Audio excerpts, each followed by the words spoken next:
Right now, someone in this country is about to wire $20,000 for a piece of land they will never be allowed to build on. The photos look perfect. Green grass, a few trees, a quiet road, and in about 60 seconds from their couch, they could have caught the problem and walked away. But almost nobody runs that check because they do not know what they are looking at. So before you buy any rural land, here is the exact 60-second scan I run on every listing so you can catch a bad parcel before it costs you $1. Here's the part that should bother you. Most of the land that traps people does not look bad. It looks fine. The problems that cost the most are the ones you cannot see standing on the dirt. But you can see almost all of them on a map in about a minute before you ever get in the truck. And these are not small problems. A parcel you cannot legally reach, cannot build on, or cannot resell will drain money for years and give you nothing back.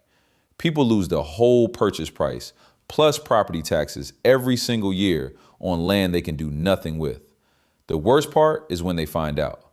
It is usually after the money is gone, on the phone with the county, hearing the answer they could have had for free in about a minute. One quick thing, then I will not bring it up again. I put this whole scan into a free land red flag checklist, the same one I use before I look at anything. It is in the description and the pinned comment. If you want it, it is there. If not, the entire check is in this video, so stay with me.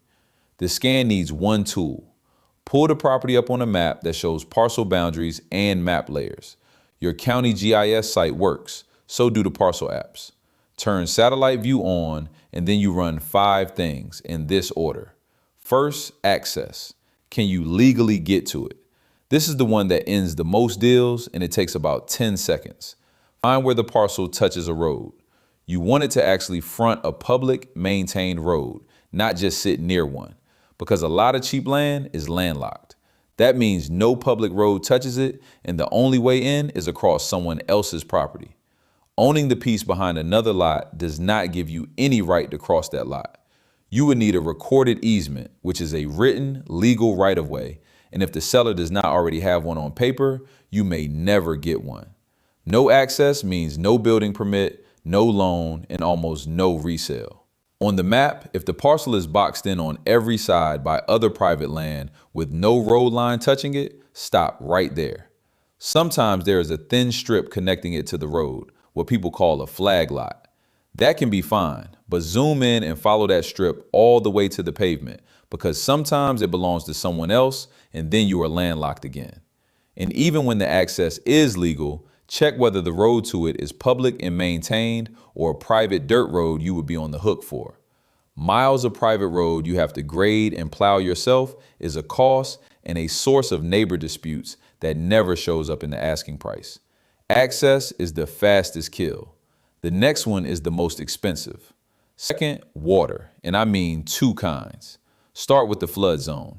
Turn on the FEMA flood layer or open FEMA's flood map site and type in the address. If the parcel sits in a special flood hazard area, usually shaded and labeled with a letter like A or AE, you are looking at building restrictions, flood insurance that never gets cheaper, and a bank that may not want to lend on it at all. Then check for wetlands. On satellite, look for standing water, dark, wet-looking soil, or bright green patches that stay green while everything around them is dry. If the site has a national wetlands layer, turn it on. Wetlands can be federally or state protected, and if part of your buildable area is wet, you may not be allowed to fill it or build on it without a permit that is slow, costly, and often denied. Here is the trap. A wet parcel in summer can photograph like a meadow. The agent took those photos in August. The map does not care what month it is, so if you see blue or you see that suspicious green, flag it and dig in before you fall in love. And it does not take a full swamp to hurt you. Even a small protected wetland can force a setback that shoves your house pad off the only flat, dry, buildable part of the lot. You have checked the ground and the water. Now look at the shape of it. Third, slope. Switch to satellite and the terrain or topographic layer if the map has one. A parcel that looks flat in a photo can be a hillside, and building on a steep grade means expensive grading, a longer driveway, a pricier foundation, and sometimes a permit you would not get. Look for tight contour lines bunched close together, or shadows and hard edges on the satellite view that give away a sudden drop. A gentle slope is fine and can even drain well. A ravine or a bluff or a lot that falls away sharply is a cost you want to know about now, not after an excavator tells you. 10 seconds. Once you know to look, ground checked. Now look at what runs through it. Fourth, what crosses the land?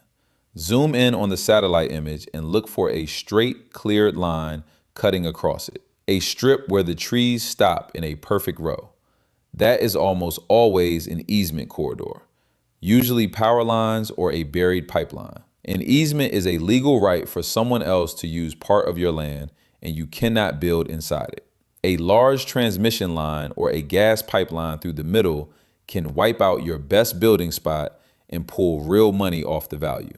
You can spot it in 5 seconds on the map, or you can find out later, standing in your field wondering why there is a metal marker post in the grass. While you are there, look for a worn path or a 2-track road crossing the parcel that does not serve you at all. That can mean a neighbor has an access easement across your property, and now other people have a legal right to drive through the land you thought was private. One straight line on the map can cost you your building site. The last one costs you your peace and quiet. Fifth, zoom out. This is the step almost everyone skips because they are so locked onto the parcel that they never look at what surrounds it. Pull the map back and study the neighbors within a mile. You are hunting for the things that make land miserable to live on and hard to sell. A quarry or a gravel pit, which means blasting, dust, and heavy trucks. A feedlot or a large hog or poultry operation, which you will smell long before you see it. A landfill or a transfer station. A rail line, a busy highway, a shooting range, and look for the big industrial shapes. The cooling towers, the substations, the tank farms, the old mine works. None of that shows up in a listing photo aimed at the pretty corner of the lot.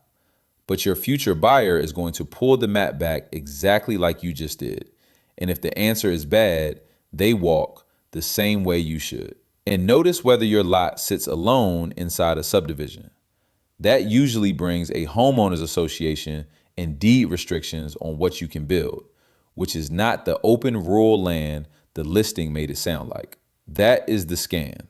Access, water, slope, what crosses it, and the neighbors. But there is one more read that ties all of it together, and it is the reason the whole check works. When a piece of land is priced far below everything around it, that is not a lucky break. It is information. Land does not usually get mispriced by accident. If a 10-acre parcel is half the price of every other 10-acre parcel in the county, the market is telling you something is wrong with it. And your whole job in that minute is to find out what. Most of the time, it is one of the 5 things you just checked. No access, in a flood zone, half wetland, a pipeline down the middle, a quarry next door. These parcels can sit on the market for years, always priced to move. And almost every time, the reason is one of those 5. Hiding in plain sight on a map, the seller is hoping you never open.